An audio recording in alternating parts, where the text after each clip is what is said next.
আমরা কি মনে করছি যে রমাজানে যা পাওয়ার তা আমরা পেয়ে গেছি, অথবা রমাজান আমাদেরকে যা দেওয়ার ছিল তা রমাজান আমাদেরকে দিয়ে দিয়েছে, নাকি আসলে রমাজান মাস শেষ হয়ে গেছে? আমাদের দোকানগুলো, আমাদের শপিং মলগুলো এখন মধ্যরাত পর্যন্ত খোলা থাকে। আমাদের কিশোর কিশোরীরা, আমাদের তরুণ তরুণীরা, আমাদের বাবা মায়েরা এখন মধ্যরাত্রি পর্যন্ত বাজার এবং শপিং মলে ঘুরে। শয়তান বন্ধ আছে, শয়তানকে মহান আল্লাহ তাআলা বন্দী করেছেন, জান্নাতের দরজাগুলো খুলে দেওয়া হয়েছে, কিন্তু এই 11 মাসের প্রভাব থেকে আমরা মুক্ত হতে পারি। মানে কেউ যদি রমজান মাস পায় আর সে যদি তার গুনাহ মাফ করিয়ে না নিতে পারে, তাহলে রাসূল নিজে দোয়া করেছেন সে যেন ধ্বংস হয়ে যায়।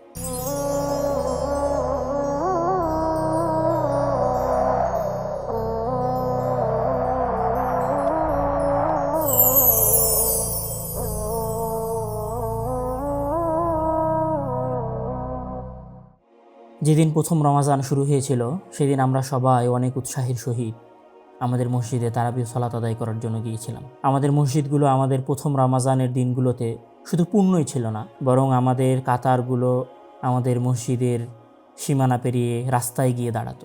মানুষের মাঝে যুবক, বয়স্ক, অল্প বয়সী, কিশোর এবং কিশোরীদের মধ্যে মসজিদে উপস্থিত হওয়ার এক প্রবল আগ্রহ এবং তাড়না আমরা দেখেছিলাম। কিন্তু রমাজানের প্রত্যেকটা দিন অতিবাহিত হওয়ার সাথে সাথে আমাদের মনে হয় শুধু আগ্রহে ভাটা পড়ে নাই, বরং আমরা যেন রমাজানের মহত্ব এবং রমাজানের তাৎপর্য ভুলে গিয়ে দ্বিগুণ সংখ্যায় আমাদের মসজিদগুলো থেকে মুসাল্লি হারাতে শুরু করেছি। আসলে আমরা কি এরকমটা মনে করছি যে রমাজান যে কারণে আমাদেরকে দেওয়া হয়েছিল, অথবা রমাজানের প্রতি আমাদের যে কারণে উৎসাহ এবং আগ্রহ ছিল তার সব পূরণ হয়ে গেছে? মানে রমাজান যে উদ্দেশ্যে এসেছিল সেই উদ্দেশ্যও পূরণ হয়ে গেছে, এবং আমাদের যে কারণে রমাজানের প্রতি আগ্রহ ছিল সেই আগ্রহ আমরা পূর্ণ করে ফেলেছি? অথবা রমাজানের যে তাৎপর্য এবং মহত্ব মহান আল্লাহ তাআলা দিয়েছিলেন তার পূর্ণ তাৎপর্য এবং মহত্ব আমরা উভয়টাই অর্জন করে ফেলেছি। এই জন্য রমাজানের আসলে আমাদের আর কারো দরকার নাই। রমাজান মাস যদি আমাদের কোরআন তেলাওয়াতের মাস হয়ে থাকে, রমাজান মাস যদি আমাদের কাছে ক্ষমা চাওয়া এবং মাগফিরাতের মাস হয়ে থাকে, রমাজান মাস যদি আমাদের বেশি বেশি ইবাদত করার মাস হয়ে থাকে, তাহলে আমরা সবাই কি মনে করছি যে রমাজান মাসে যা ইবাদত করার ছিল, যা ক্ষমা চাওয়ার ছিল তা আমরা করে ফেলেছি, তা আমাদের হয়ে গেছে? এখন ব্যবসা বাণিজ্যের মাস, এখন বাজারে ঘুরে কেনা বেচা করার মাস। এই জন্য আমাদের দোকানগুলো, আমাদের শপিং মলগুলো এখন মধ্যরাত পর্যন্ত খোলা থাকে। আমাদের কিশোর কিশোরীরা, আমাদের তরুণ তরুণীরা, আমাদের বাবা মায়েরা এখন মধ্যরাত্রি পর্যন্ত বাজার এবং শপিং মলে ঘুরে বাজার করে। কেউ আর তারাবির সালাতের জন্য মসজিদের দিকে দৌড়ায় না, কেউ আর ইবাদতের জন্য কোরআন তেলাওয়াতের উদ্দেশ্যে তাদের নিজেদের সময়গুলোকে ব্যয় করে না। আমরা কি মনে করছি যে রমাজানে যা পাওয়ার তা আমরা পেয়ে গেছি, অথবা রমাজান আমাদেরকে যা দেওয়ার ছিল তা রমাজান আমাদেরকে দিয়ে দিয়েছে, নাকি আসলে রমাজান মাস শেষ হয়ে গেছে? রাসূল সাল্লাল্লাহু আলাইহি ওয়াসাল্লামের ভাষায় তো রমাজানের সবচেয়ে গুরুত্বপূর্ণ দিন হচ্ছে শেষের 10 দিন, আর আমরা এই শেষের 10 দিনে ইবাদত ছেড়ে দিয়ে দুনিয়া এবং ঈদ কেন্দ্রিক প্রস্তুতিতে ব্যস্ত হয়ে গেছি। আসলে কেন? হয়তো বিষয়টা এরকম যে 11 মাস শয়তানের গোলামি এবং দাসত্বের কারণে, শয়তানের জিনজিরের মধ্যে আবদ্ধ থাকার কারণে আমাদের ভেতরে শয়তানের প্রতি আনুগত্যের যে অভ্যাস তৈরি হয়েছে, আমাদের স্বভাব এবং চরিত্রে শয়তানের যে স্বভাব এবং চরিত্র প্রবেশ করে গেছে, শয়তান বন্দী থাকার পরেও আমরা সেই অভ্যাস এবং চরিত্র থেকে নিজেদেরকে মুক্ত করতে পারিনি। শয়তান বন্ধ আছে, শয়তানকে মহান আল্লাহ তাআলা বন্দী করেছেন, জান্নাতের দরজাগুলো খুলে দেওয়া হয়েছে, কিন্তু এই 11 মাসের প্রভাব থেকে আমরা মুক্ত হতে পারিনি।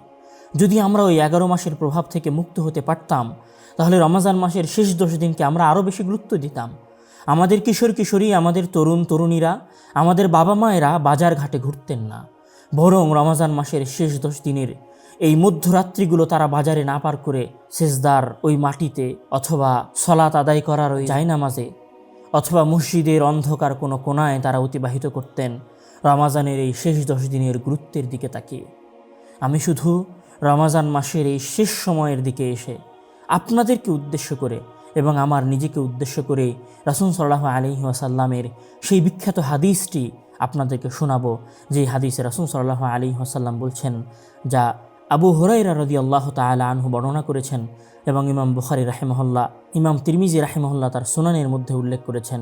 রাসূল সাল্লাল্লাহু আলাইহি ওয়াসাল্লাম বলছেন, রাগিমা আনফু রাজুলিন আদরাকা রমাদানা সুম্মান সালাখা, রাগিমা আনফু রাজুলিন আদরাকা রমাদানা সুম্মান সালাখা ক্বাবলা আন ইউগফারা লাহু।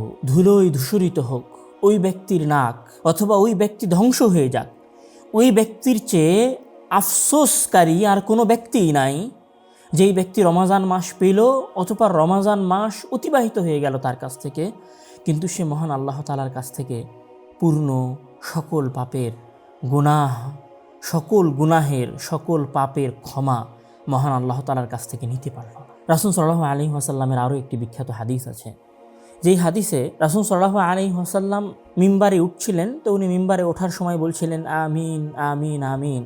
তখন সাহাবায়ে কেরাম যখন ওনাকে আমিন বলার কারণ জিজ্ঞাসা করলেন, তখন রাসূল সাল্লাল্লাহু আলাইহি ওয়াসাল্লাম বলছেন আতানি জিবরিলু, আমার কাছে জিবরিল আসলেন এবং বললেন যে ব্যক্তি রমাজান মাস পেল, তারপর রমাজান মাস অতিবাহিত হয়ে গেল কিন্তু সে নিজের গুনাহকে মাফ করিয়ে নিতে পারল না, আপনি বলেন সেই ব্যক্তির নাক যেন ধুলায় ধূসরিত হয়।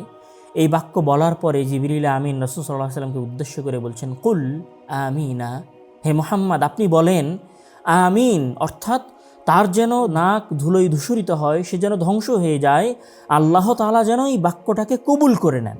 মানে আপনি যে বললেন যে ব্যক্তি রমাজান মাস পেল কিন্তু মহান আল্লাহ তাআলার কাছ থেকে তার সকল কাবিরা এবং সগীরা গুনাহের ক্ষমা অর্জন করতে পারল না, তার নাক ধুলোয় ধূসরিত হোক, সেই ধ্বংস হয়ে যাক, এই দোয়া যেন মহান আল্লাহ তাআলা কবুল করে নেয়, আপনি এই জন্য আমিন বলেন। তো রাসূল সাল্লাল্লাহু আলাইহি ওয়াসাল্লাম বলছেন কুলতু আমিনা, আমি আমিন বললাম। মানে কেউ যদি রমাজান মাস পায় আর সে যদি তার গুনাহ মাফ করিয়ে না নিতে পারে, তাহলে রাসূল নিজে দোয়া করেছেন সে যেন ধ্বংস হয়ে যায়। জিবরিল আমিন তাকে দোয়া করার জন্য বলেছেন যে আপনি দোয়া করেন সে যেন ধ্বংস হয়ে যায়। রমজান মাস আমাদের গুনাহ মাফের এক বিশাল সুযোগ।